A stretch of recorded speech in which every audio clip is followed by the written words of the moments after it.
जय गुरु जी। शंकर जी, शिव पुराण का पाठ चल रहा है। उमा संहिता का 28 और 25 अध्याय। संपूर्ण देवताओं के तेज से देवी का महालक्ष्मी रूप में अवतार और उनके द्वारा महिषासुर का वध। ऋषि कहते हैं कि राजन रंभ नाम से प्रसिद्ध एक असुर था जो दैत्य वंश का शिरोमणि माना जाता था। उससे महातेजस्वी महिष नामक दानव का जन्म हुआ था। दानवराज महिष समस्त देवताओं को युद्ध में पराजित करके देवराज इंद्र के सिंहासन पर जा बैठा और स्वर्ग में रहकर त्रिलोकी का राज करने लगा। तब पराजित हुए देवता ब्रह्मा जी की शरण में गए और ब्रह्मा जी भी उन सबको साथ ले उन स्थान पर गए जहां भगवान शिव और विष्णु विराजमान थे। वहां पहुंचकर सब देवताओं को ने शिव और केशव को नमस्कार किया था। अपना सब वृत्तांत यथार्थ रूप से ब्यौरेवर कह सुनाया। वे बोले, भगवान दुरात्मा महिषासुर ने हम सबको सम्रागढ़ में जीत कर स्वर्ग लोक से निकाल दिया है। इसीलिए हम इस मत्स्य लोक में भटक रहे हैं और कहीं भी हमें शांति नहीं मिल रही है। उस असुर ने इंद्र आदि देवताओं की कौन कौन सी दुर्दशा नहीं की है। सूर्य, चंद्रमा, वरुण, कुबेर, यम और इंद्र, अग्नि, वायु, गंधर्व, विद्याधर और चारण इन सबके अन्य लोकों में भी जो कर्तव्य कर्म है उन सबको वह परमात्मा पापात्मा असुर स्वयं ही करता है। उसके दैत्यपन को अभय दान कर दिया है। इसीलिए हम सब देवता आपकी शरण में आए हुए हैं। आप दोनों हमारी रक्षा करें और उस असुर से वध का उपाय शीघ्र ही सोचें, क्योंकि आप दोनों ऐसे करने में समर्थ हैं। देवताओं की यह बात सुनकर भगवान शिव और विष्णु ने अत्यंत क्रोध किया और रोष के मारे उनके नेत्र घूमने लगे। तब अत्यंत क्रोध में भरे हुए भगवान शिव और विष्णु के मुख से अन्य देवताओं के शरीर से प्रकट हुआ तेज वह मकान पुंज अत्यंत प्रज्वलित हो दसों दिशाओं में प्रकाशित हो उठा। दुर्गा जी के ध्यान में लगे हुए सब देवताओं ने उस तेज को प्रत्यक्ष देखा। संपूर्ण देवताओं के शरीर से निकला हुआ वह अत्यंत भीषण तेज एकत्र हो एक नारी के रूप में परिणित हो गया। वह नारी साक्षात मदनी देवी थी। उनका प्रकाशमान मुख भगवान शिव के तेज से प्रकट हुआ था। भुजाएं विष्णु के तेज से और उत्पन्न हुई थी। केश यमराज के तेज से आविर्भूत हुए।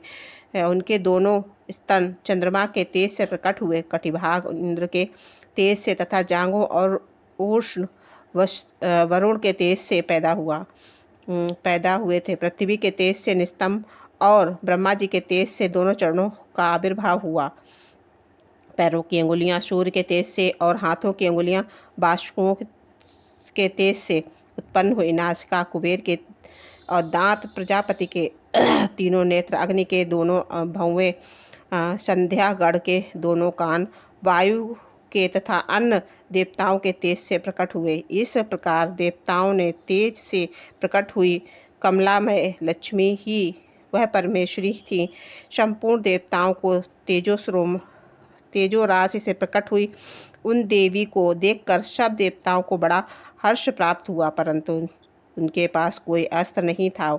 यह देखकर ब्रह्मा आदि देवेश्वरों ने शिवा देवी को अस्त्र शस्त्र से संपन्न करने का विचार किया। तब महेश्वर ने महेश्वरी को शूल अर्पित किया। भगवान विष्णु ने चक्र, वरुण ने पास, अग्नि देव ने शक्ति और वायु देवता ने धनुष और बाणों से भरे 2 तरकस दिए। दधीच ने इंद्र से वज्र और घंटा प्रदान किया। यमराज से काल दंड और प्रजापति से अक्षमाला, ब्रह्मा ने कमंडलु और सूर्य ने समस्त रोमकूपों से अपनी किरणों आदि की। काल के उन्हें चमकती हुई ढाल और तलवार दी। क्षीर सागर से सुंदर हार तथा कभी पुराने न होने वाले 2 दिव्य वस्त्र भेंट किए। साथ ही उन्होंने दिव्य चूड़ामणि, 2 कुंडल, बहुत कड़े अर्धचंद्र, कयूर, मनोहर नूपुर, गले की हंसली और सब अंगुलियों में पहनने के लिए रत्नों से जड़ी अंगूठियां भी दी। विश्वकर्मा ने उन्हें मनोहर फरसा भेंट किया। साथ ही अनेक प्रकार के अस्त्र और अभेद कवच दिए। समुद्र ने सदा सुरम्य और सरस रहने वाली माला दी और एक कमल का फूल भेंट किया। हिमवान के सवारी के लिए सिंह तथा आभूषण के लिए नाना प्रकार के रत्न दिए। कुबेर ने उन्हें मधु से भरा पात्र अर्पित किया और सर्पों के नेता ने शेषनाग ने विचित्र रचना कौशल से सुशोभित एक नागहार भेंट किया, जिसमें नाना प्रकार के सुंदर मणियों गुथी हुई थी। इन सब ने तथा दूसरे देवताओं ने आभूषण और अस्त्र से देकर देवी का सम्मान किया। तत्पश्चात उन्होंने बारंबार अट्ठास करके उच्चारण में गर्जना की। इसके उस भयंकर नाद से संपूर्ण आकाश गूंज उठा।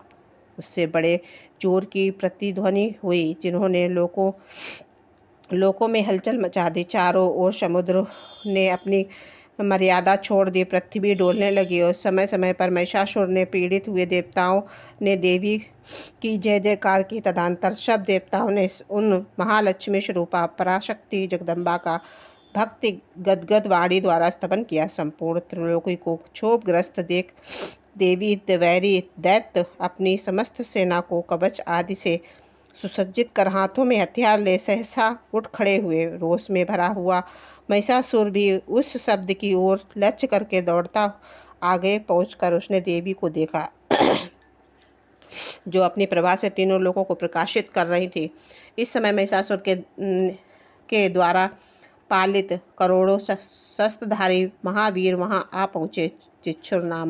चिच्छुर, चामर, उद्रग, कराल, उदित, वास्कर, ताम्र, उग्र हास्य, उग्रवीर, विडाल, अंधक, दुर्धर, दुर्मुख, त्रिनेत्र और महाहनु, ये तथा अन्य बहुत से युद्ध कुशल शूरवीर समरंगगढ़ में देवी के साथ युद्ध करने लगे। वे सब के सब अस्त्र शस्त्रों से विद्या में पारंगत थे। इस प्रकार देवी और दैत्य दोनों परस्पर जूझने लगे। उनका बड़ा भारी भीषण समय मार कर काटने में ही व्यतीत होने लगा। इस तरह भयानक युद्ध होने के बाद महिषासुर देवी के साथ माया युद्ध करने लगा। तब देवी ने कहा कि रे मूढ़, तेरी बुद्धि मारी गई है, तू व्यर्थ हठ क्यों करता है? तीनों लोकों में कोई भी असुर युद्ध में मेरे सामने टिक नहीं सकते। यूं कहकर सर्वकालमयी देवी कूद कर महिषासुर पर चढ़ गई और अपने पैर से उसे दबाकर उन्होंने भयंकर शूल से उसके कंठ में आघात किया। उनके पैर से दबा होने पर भी महिषासुर अपने मुख से दूसरे पुरुष से बाहर निकलने लगा। अभी आधे शरीर से ही बाहर निकलने से पाया था कि देवी ने उसे अपने प्रभाव से रोक दिया। आधा निकला होने पर भी वह महाअदम दैत्य देवी के साथ युद्ध करने लगा। तब देवी ने बहुत बड़ी तलवार से उसका सिर काटकर उस असुर को धराशायी कर दिया। फिर तो उसके सैनिक गढ़ हाय हाय करके नीचे मुख किए भयभीत हो रणभूमि से भागने और त्राय त्राय पुकारने लगे। उस समय